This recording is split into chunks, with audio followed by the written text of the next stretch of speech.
अब एक बात बताएं, कोरोना पीरियड में जो चीज़ें सामने आई तो कहीं ना कहीं खान पान से जुड़ा था, ह्यूमन का इम्यून सिस्टम से जुड़ा हुआ था। उस कंसर्निंग देखेंगे तो ये मोटे अनाज का कंसर्न, उसका असर आने वाले समय में इसको किस रूप में डिफाइन करें? देखिए, अगर हम अन्य देशों से अपने भारत देश की तुलना करें, कोरोना पीरियड में जो भी कैजुअलिटी हुई अन्य देशों में, हमारे देश में कम हुआ है। ये आंकड़े बताते हैं कम हुआ है। उसका प्रमुख कारण है, अगर आप भी देखें, आपके दादा परदादा जो भी पुरानी चीज़ों का सेवन करते थे, जैसे आपका तुलसी हुआ, उसके अर्क का हुआ, नींबू हुआ, ये जो दिनचर्या थी वो उस दिनचर्या आज भी हमारे भारतवर्ष में ट्रेडिशनल रूप से कायम है। हर आदमी चाहता है कि हमारे घर में एक नींबू का पौधा हो। हर आदमी चाहता है कि नमस्कार, आप देख रहे हैं MNV न्यूज। मोटे अनाज अपनाओ, ताकत बढ़ाओ जैसे स्लोगन के साथ कृषि विश्वविद्यालय में देखे गई मोटे अनाजों की कई स्टॉल। भागलपुर प्रधानमंत्री नरेंद्र मोदी PM प्रणाम योजना और मिलेट्स उत्पादन यानी ह्यूमन हेल्थ की इम्यूनिटी को ध्यान में रखते हुए भागलपुर के बिहार कृषि विश्वविद्यालय में एक खास मेले का आयोजन किया गया है। बिहार में नीतीश सरकार द्वारा चौथे कृषि रोड मैप में इस बार उक्त मसले पर जोर दिया जा रहा है। बिहार के सबौर में बिहार कृषि विश्वविद्यालय के परिसर पूर्वी भारत के उस मेले में किसानों के लिए ज़्यादातर प्रदर्शनी मिलेट्स उत्पादन और सॉइल हेल्थ लेकर सजाया गया है। खासकर रागी, जौ, मड़वा, बाजरा जैसे मोटे अनाज उत्पादन पर जोर दर्शाया गया है। मेले में किसानों के लिए अन्नपूर्णा देवी की प्रतिमा लगाकर सामाजिक और मानवीय तौर पर जोड़ने का प्रयास किया गया था। मोटे अनाज अपनाओ, ताकत बढ़ाओ जैसे स्लोगन आकर्षण का केंद्र बना रहा। मोटे अनाज की प्रदर्शनी भी लगाई गई थी। बिहार कृषि विश्वविद्यालय के कुलपति डॉक्टर DR सिंह बताते हैं कि पिछले 50 और 60 के दशक में हरित क्रांति को लेकर अनाज उत्पादन पर ज़्यादा जोर रहा। अब जब भारत अनाज उत्पादन के मामले में आत्मनिर्भर और बड़ा निर्यातक बन चुका है, तब भविष्य के जनरेशन को ध्यान में रखते हुए सरकारी स्तर पर कृषि वैज्ञानिकों को कई बड़ी जिम्मेवारी सौंपी गई है। कुलपति ने बताया कि पिछले कोरोना काल में भारत में मृत्यु दर अन्य देशों की अपेक्षा कम रहा।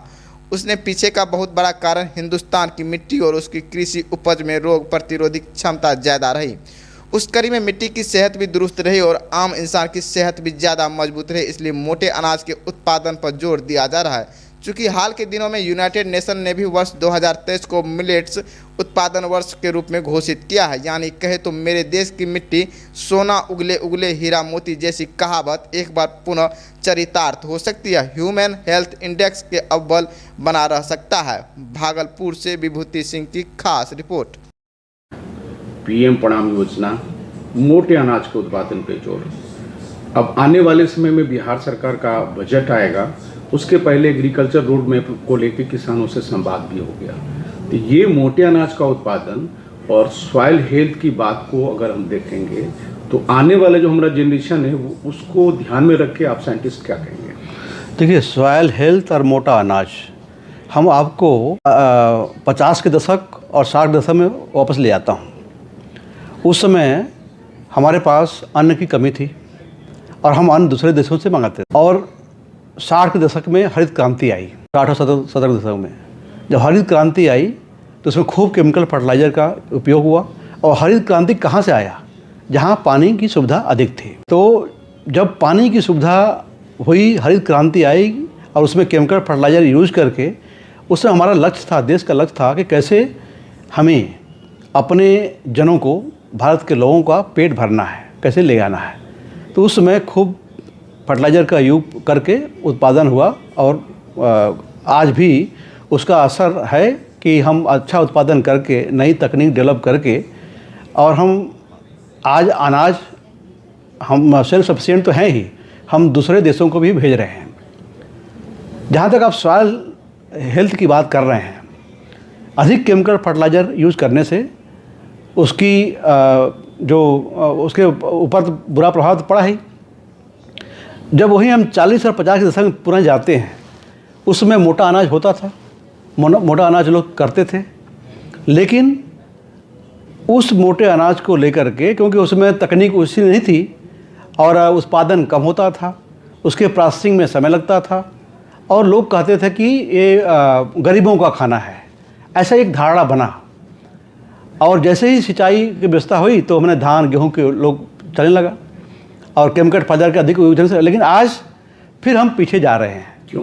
पीछे जाने का कारण यही है कि जो आजकल जो मार्केट में जो फूड हैबिट लोगों का हो गया है, अगर उसको आप गौर से देखें तो हमारे स्वास्थ्य के लिए और हमारे आगे पीढ़ी के लिए बहुत खतरनाक है, अच्छा नहीं है। और अधिक केमिकल का फर्टिलाइजर का यूज़ करते हुए सॉइल हेल्थ की जो ऑर्गेनिक कार्बन है वो बहुत कम हो गई है। इसलिए हम जैविक खेती की तरफ जा रहे हैं। और मोटा अनाज बिना पानी या कम पानी से होता है, उत्पादन कम होने से भी उसका पैदावार होता है की तरफ जा रहे हैं। और मोटा अनाज बिना पानी या कम पानी से होता है, उत्पादन कम होने से भी उसका पैदावार होता है, उसमें पौष्टिक गुण बहुत अधिक पाए जाते हैं।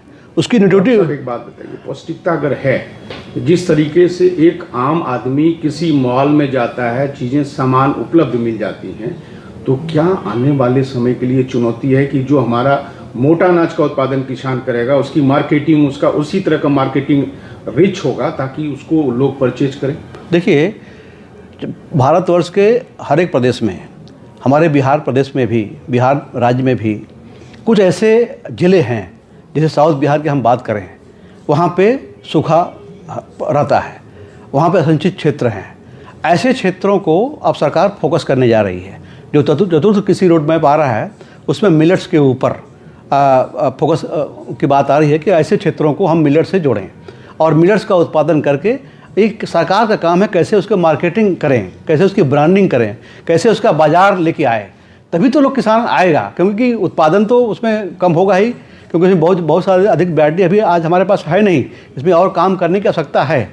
लेकिन आपकी यूनिवर्सिटी में प्रोसेसिंग प्लांट भी है, यूनिट भी है, उनके एक्सपर्ट भी हैं जी, तो क्या उस तरफ भी फोकस होगा? बिल्कुल हमारा फोकस है। आप किसान मेला में अगर आपने देखा होगा तो हमारा बहुत सारे स्टॉल, कम से कम 4-5 ऐसे स्टॉल लगे थे जो हमारे विभाग के थे।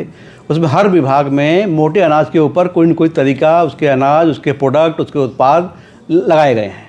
इसके ऊपर हम पूरा फोकस कर रहे हैं और इसी के माध्यम से हम कृषि विज्ञान केंद्र के जितने हमारे फार्म हैं उसका करीब 25 से 30% हिस्सा हम मोटे अनाज के ऊपर सीड का प्रोडक्शन करने जा रहे हैं, यानी बीज उत्पादन करने जा रहे हैं, ताकि हम किसानों को दे सकें। साथ साथ आसपास के किसानों को भी हम ये प्रेरित कर रहे हैं कि इसमें आगे आएँ। नहीं तो आपका जो भविष्य है, हमारे आगे आने वाले जो भविष्य के बच्चे हैं, अगर आज की हिसाब से खाना पीना खाएंगे तो इनके सेहत के ऊपर बहुत बुरा असर पड़ने वाला है। तो ये अब धीरे धीरे लोगों में अवेयरनेस बढ़ी है, जागरूकता बढ़ी है। और अच्छी बात है कि इस वर्ष पूरा विश्व अंतर्राष्ट्रीय जो दिवस मिलेट्स के ऊपर मना रहा है, उसका यही फोकस इसीलिए है कि कैसे इसके प्रति रुझान लाया जाए। और देश के हर सरकार इसके ऊपर अपना काम कर रही है। हमारा बिहार सरकार भी मोटे अनाज पे तो पहले से काम कर रहा है और इस चतुर्थ कृषि रोड मैप में इसके ऊपर पूरी चीज़ें आ रही हैं, ताकि इसको हम कैसे तेज़ी से किसानों के बीच ले करके उसे खेती किया जाए, साथ साथ उसकी ब्रांडिंग किया जाए और उसका मार्केट डेवलप किया जाए। इसके ऊपर काम, यही सब कारण है। जो हमारा पुराना खाना पीना सिस्टम था वो हमारे बॉडी को, इम्यूनिटी सिस्टम को बढ़ाया है और इस चीज़ को हमको आगे बढ़ा कर लेके आना है। इसीलिए आज मोटे अनाज की चर्चा हो रही है। तो क्या जो आने वाले समय में नया वायरस की संभावना है उससे लड़ने में ये मोटा अनाज बिल्कुल बहुत कारगर साबित होगा। और ये तो निश्चित है कि देखिए, क्लाइमेट चेंज की वजह से और तमाम तरह के थ्रेट तो आ रहे हैं, लेकिन उसके चलते हमारे पूरे भारतवर्ष में जितने वैज्ञानिक, कृषि वैज्ञानिक हैं, उसके लेके भी काम हो रहा है। और हमने उसके ऊपर कई वैरायटी ऐसी भी लाई हैं जो वायरस रेजिस्टेंट वैरायटीज़ हैं। तो ये चैलेंज तो रहेगा ही, लेकिन चैलेंज को साथ रहते हुए भी हमें उसको उबारते हुए आगे बढ़ना है। हम आपका गेहूं हो गया, धान हो गया जी, ये क्लाइमेटिक फसल है जी, लेकिन मोटा अनाज तो हर क्लाइमेट में संभव है। जी जी, मोटा हर सीजन में, चाहे आपका रबी सीजन हो, चाहे खरीफ सीजन हो, चाहे जायद सीजन हो, कुछ न कुछ अनाज पूरे वर्ष भर हो सकते हैं। तो हमें आपको दिनचर्या में इन मोटे अनाज को अपनाना है, तो हमें मोटे अनाज की तरफ खेती करने को आगे जाना पड़ेगा।